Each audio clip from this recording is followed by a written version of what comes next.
I knew I was sickly, but I thought maybe I am nuts, or maybe you don't know what to think when you have so many things and you go to the doctors and now you got another thing wrong. It's like one thing after another.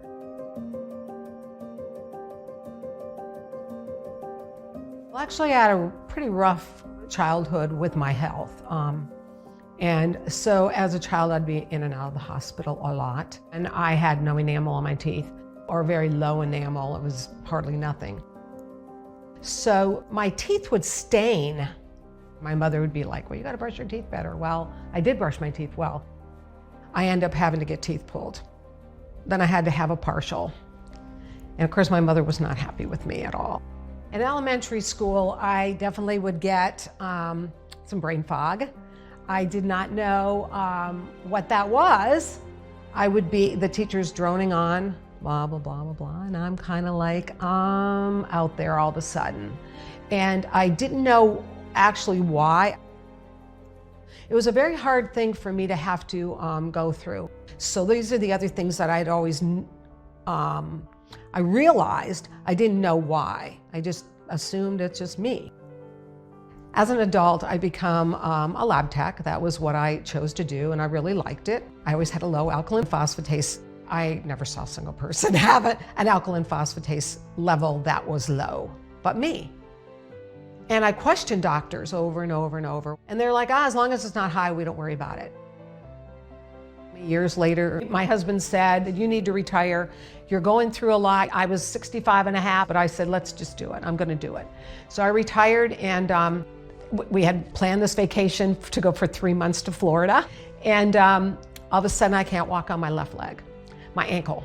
So I'm like, what the heck's going on? So I go to the family doctor, and he says he does an x-ray. And he said, well, I don't see anything wrong. I don't know what to tell you. That was it. And I now had chosen a whole new rheumatologist. I called there. I go, here's where I'm at. We're getting ready to go to Florida, and I'm a mess, and I don't know what to do, and I can hardly walk. Come in today. So they took me in, and he did an ultrasound. He said, you know what? I'm going to do some blood work on you. So I go back to see him, and he says, we need to talk. So he sits me down, and he says, I want to know, I want to talk to you about something. And he says, you know, tell me about your teeth. So I told him about my teeth. What age was that? I said, about 11. So as we started talking, and he said, well, you have a very low alkaline phosphatase. And I said, yes, I know that. But, you know, the doctors have always told me that doesn't mean anything unless it's high. He goes, well, they're wrong. He goes, it does mean something. He said, you have what's called hypophosphatasia. And I said, I have what? He said, now I'm going to write it down for you, and you're going to go home, and you're going to go online, and you're going to freak out.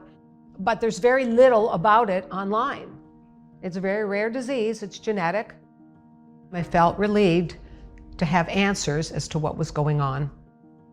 I would say through all of the years of all my illnesses, I've had different people in my life that have been there for me. My husband has been there, especially through all of this, because he knew that something was not right for many years. When I had told my husband that I'd been diagnosed with HPP, and he said, however we have to do it, we'll do it. And he knows I don't give up on hardly anything, and I didn't give up on this.